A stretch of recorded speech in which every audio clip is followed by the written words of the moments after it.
اللہم صلی علی سیدنا و مولانا محمد وعلی آلہ وصحبہ وبارک وسلم نحمدہ ونصلی ونسلم علی سیدنا و مولانا محمد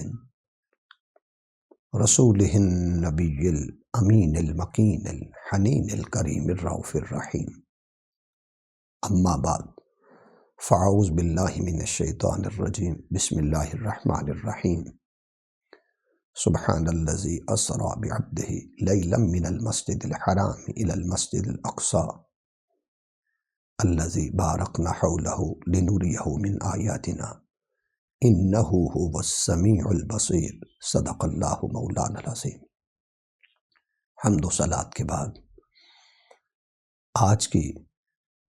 اس ایمان افروز روح پرور مجلس سعید میں میں جس موضوع پر چند کلمات گوش گزار کرنا چاہتا ہوں وہ یہ کہ مسجد اقصی میں انبیاء کا خطابات کرنا۔ محدثین نے اور سیرت نگاروں نے باقاعدہ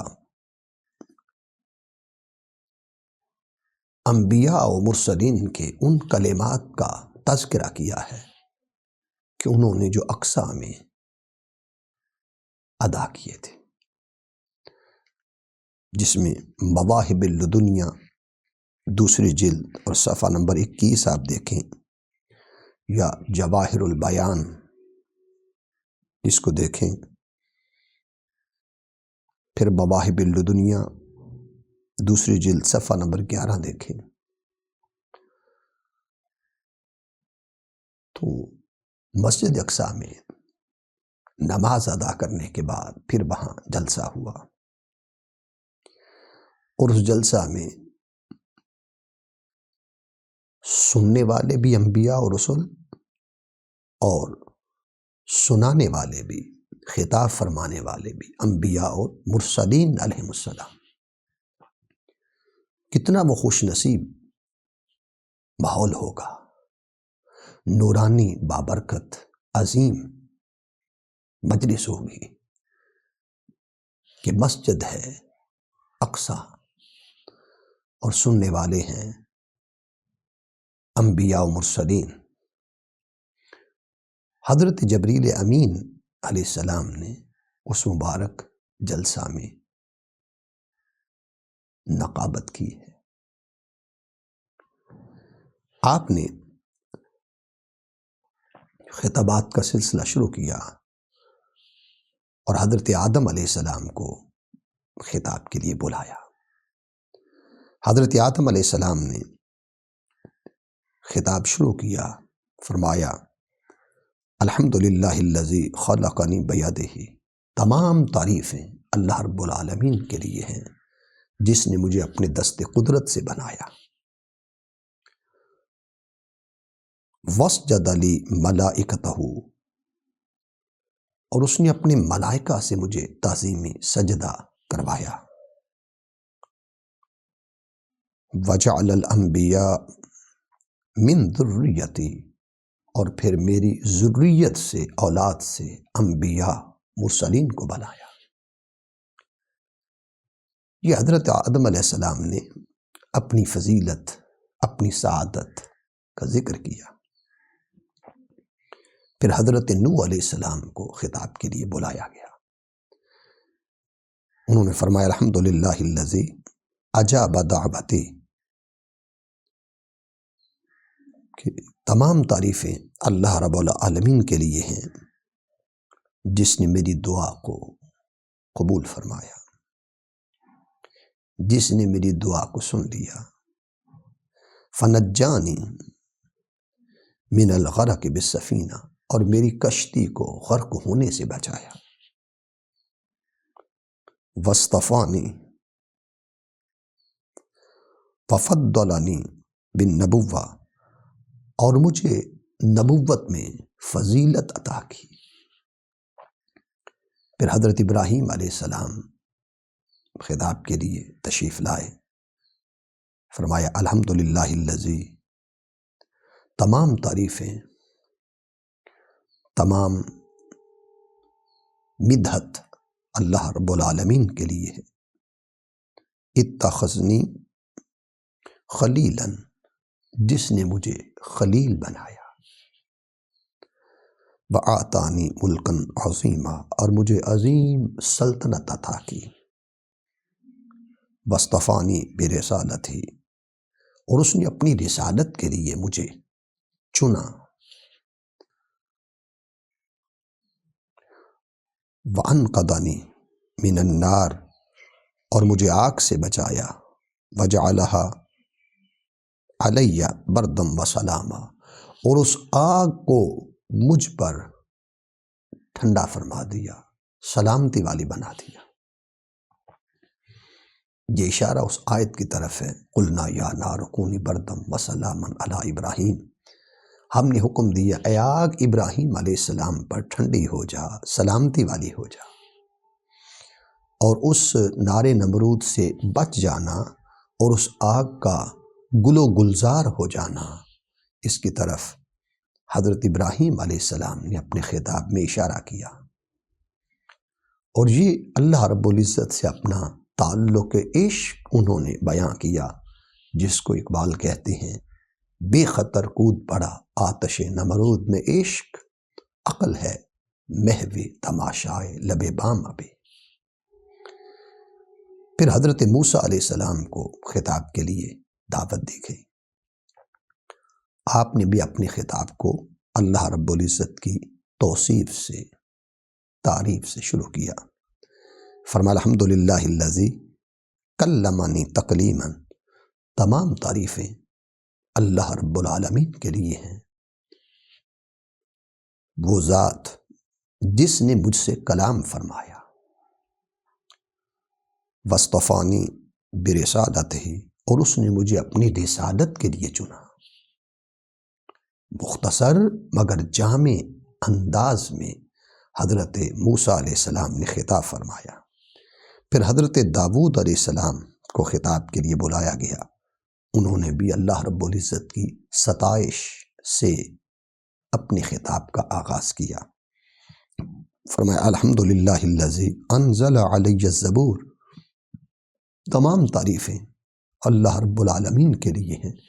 جس نے مجھ پر زبور اتاری، وَأَلْآنَ لِيَ الْحَدِيدَ، اور میرے لیے لوہے کو نرم کر دیا۔ معجزات کا ذکر کیا، اپنی شؤون مناقب کا ذکر کیا۔ پھر حضرت سلیمان علیہ السلام کو خطاب کے لیے بلایا گیا، انہوں نے بھی اللہ رب العزت کی ثنا سے اپنے خطاب کا آغاز کیا۔ فرمایا الحمدللہ الذی سخر لی الریاح، تمام تعریفیں اس ذات کے لیے ہیں جس نے میرے لیے ہواؤں کو مسخر کر دیا، قبضے میں دے دیا، والجن والانس، اور حتیٰ کہ جنوں اور انسانوں کو میرے تابع کر دیا، وعلمنی منطق الطیر، اور مجھے پرندوں کی بولیاں عطا کی، وآتانی ملکن، اور مجھے ایسی سلطنت عطا کی، لا ینبغی لأحد من بعدی، کہ میرے بعد کسی اور کو نہ مل سکی۔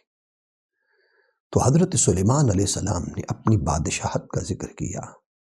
جنوں انسانوں ہواؤں پر اپنی دسترس اور قبضے کا ذکر کیا۔ پھر حضرت عیسیٰ علیہ السلام کو خطاب کے لیے بلایا گیا، آپ نے بھی اپنے خطاب کا آغاز تحمید و ثنا سے کیا۔ فرمایا الحمدللہ الذی، تمام تعریفیں اس ذات کے لیے ہیں، علمنی التوراۃ والانجیل، جس نے مجھے تورات اور انجیل سکھائی، وجعلنی، اور اس نے میرے لیے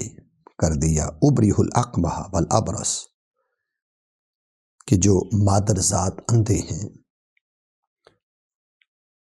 کہ میں ان کو بینائی دینے والا ٹھہرا، والابرس، اور جو کوڑ کے مریض تھے میرے ذریعے خدا نے ان کو اچھا کر دیا، کہ ان کا کوڑ جاتا رہا، عیب جاتا رہا، اور میرے ذریعے اللہ پاک نے ان کو شفا عطا کی۔ وَأُحْيَ الْمَوْتَى بِإِذْنِهِ، اور مردوں کو اپنے اذن سے زندہ کرنے والا بنایا۔ تو حضرت موسیٰ علیہ السلام نے اور حضرت عیسیٰ علیہ السلام نے، حضرت سلیمان علیہ السلام نے، حضرت داؤد علیہ السلام نے، حضرت نوح علیہ السلام نے، اور حضرت آدم علیہ السلام نے، تمام نے جب خطابات فرما لیے، اب خصوصی خطاب کے لیے حضور سرور کونین صلی اللہ علیہ وسلم کو دعوت دی گئی۔ وہ کیا حسین منظر ہوگا کہ ہر کسی نے خطاب کر لیا اور ہر کوئی منتظر ہے کہ اب اس ہستی کا خطاب سنا جائے جس کی خاطر ہمیں اقصیٰ میں جمع کیا گیا، جن کی ابتدا میں نماز کا شرف عطا کیا گیا، جن کی زیارت کا موقع عطا کیا گیا، ہزاروں دعاؤں کی قبولیت کے بعد جن کا جلوہ دیکھنے کو ملا، آج ان کا خطاب بے مثال سماعت کرنے کا بھی موقع مل رہا ہے۔ تاجدار کائنات، تاجدار علم و حکمت، تاجدار علم و دانش، تاجدار حسن و جمال، تاجدار نبوت و رسالت، تاجدار ختمی مرتبت سیدنا محمد مصطفیٰ صلی اللہ علیہ وسلم نے اپنے خطاب کا آغاز بھی اللہ رب العزت کی حمد سے کیا۔ فرمایا الحمدللہ الذی، تمام تعریفیں اس ذات کے لیے ہیں، ارسلنی رحمت للعالمین، جس نے مجھے ساری کائنات کے لیے رحمت بنا کر بھیجا۔ اللہ ساری کائنات کا رب ہے، الحمدللہ رب العالمین،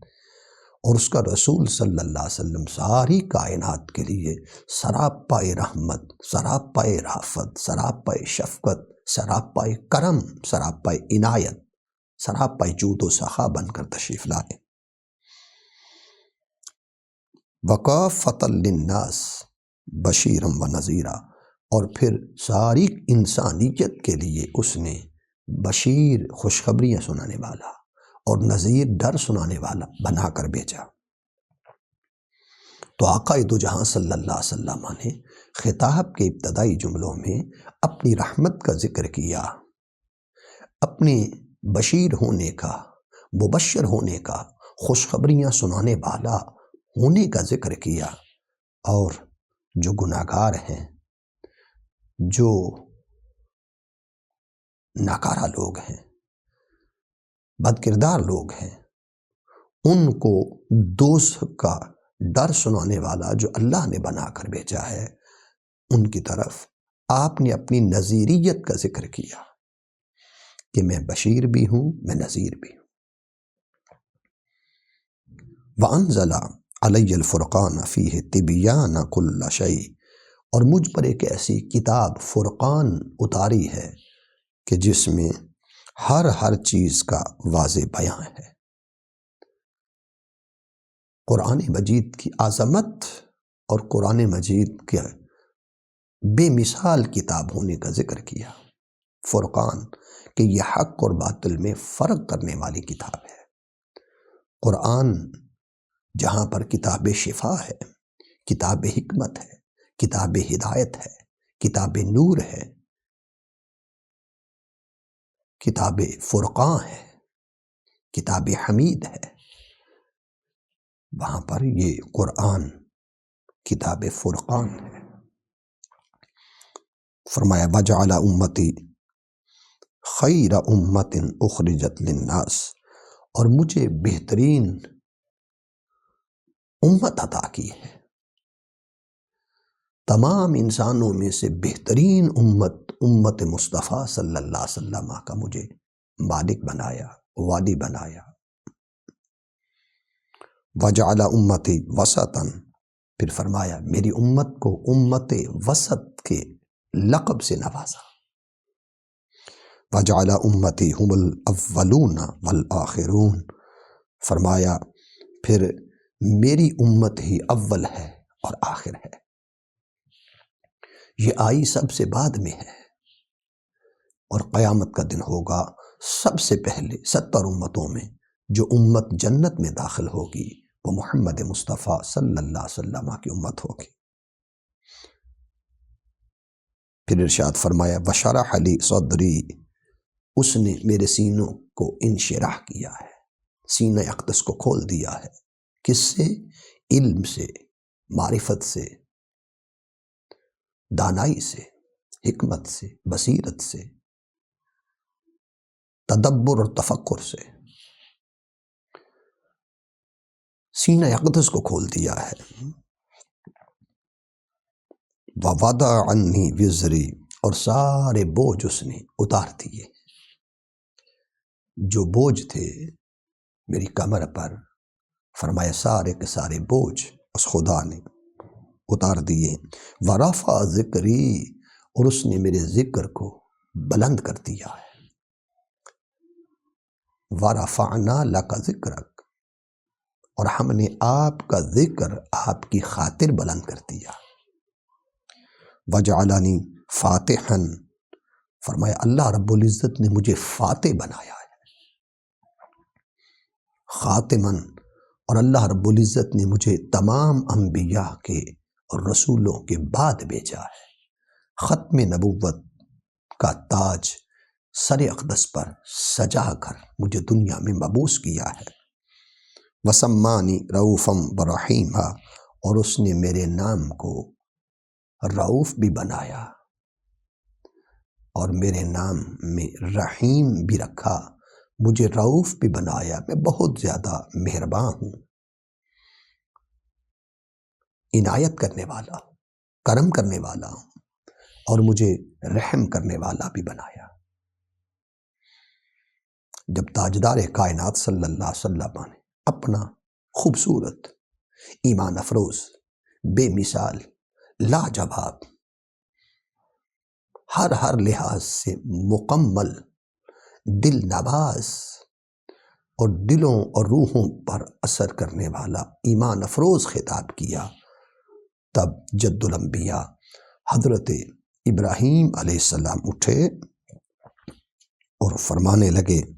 بہذا فضلکم محمد، اس لیے انبیاء و رسول سن لو، محمد صلی اللہ علیہ وسلم تم سب میں افضل ہوئے ہیں۔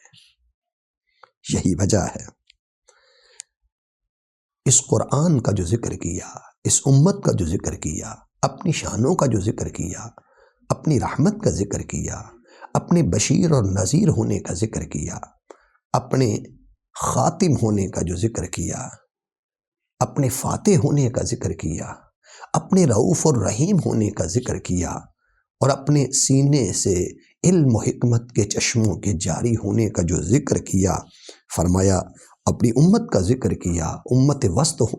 ہونے کا ذکر کیا۔ یہ جو تمام اذکار تم نے اے انبیاء اور رسول سنے ہیں،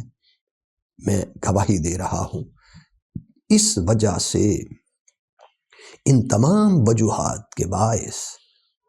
محمد مصطفیٰ صلی اللہ علیہ وسلم تم سب سے افضل ہے۔ تو شب معراج جو تاجدار کائنات صلی اللہ علیہ وسلم نے اقصیٰ میں انبیاء و مرسلین کو خطاب کیا تھا، آج ہمیں چاہیے کہ ہم بھی اپنی زندگیوں میں اعتدال لائیں۔ اگر آپ صلی اللہ علیہ وسلم نے ہمیں یاد کیا ہے ان الفاظ کے ساتھ وَجَعَلَ أُمَّتِي وَسَطًا، کہ اللہ رب العزت نے مجھے امت وسط بنایا ہے، اعتدال والی امت بنایا ہے، تو پیغام یہ ہے کہ ہمیں بھی طبیعت میں معتدل بننا چاہیے، اعتدال ہو، حلیمی ہو، بردباری ہو، معاملہ فہمی ہو، تو معتدل اور صاحب اعتدال ہونا یہ اللہ رب العزت کی بہت بڑی کرم نوازی ہے۔ پھر ہر ایک کے لیے رحیم ہونا، ہر ایک کے لیے کریم ہونا، ہر ایک کے لیے شفیق ہونا، ہر ایک کے سر پر دست شفقت رکھنا، ہر ایک کے لیے اپنے بازوؤں کو کھلا رکھنا، ہر آنے والے کے لیے خیر خواہ ہونا، اس کا بھلا چاہنا اور اس کے لیے مہرباں ہونا، یہ درس ملتا ہے آپ صلی اللہ علیہ وسلم کے خطاب مبارک سے۔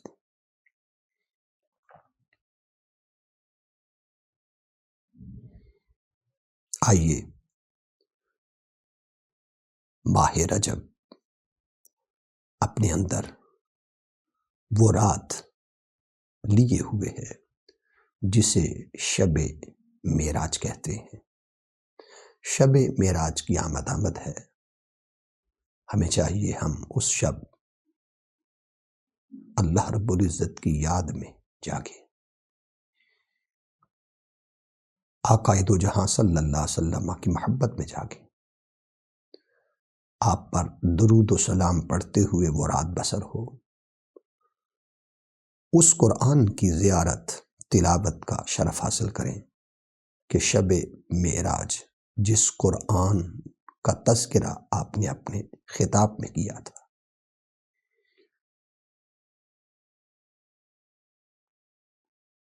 ہمیں چاہیے ہم اس زندگی میں جو مختصر زندگی ہے، اس زندگی میں اللہ سے سچی اور کھری محبت کریں، اللہ کے رسول صلی اللہ علیہ وسلم سے سچا اور کھرا پیار کریں، اپنے کردار میں اچھا بنیں، اپنے لہجہ میں اچھا بنیں، اپنی سوچ کو وسعت عطا کریں، اپنے آپ کو ناکارہ چیزوں سے بچائیں، اور جو کارآمد چیزیں ہیں جیسے ذکر الہی، درود و سلام، صدقہ و خیرات، تلاوت قرآن، استغفار، اچھا کردار، حسن اخلاق، بیماروں کی عیادت، یتیموں پر دست شفقت، غریبوں کی داد رسی، جو اچھے محاسن ہیں ہم ان کے امین بنیں،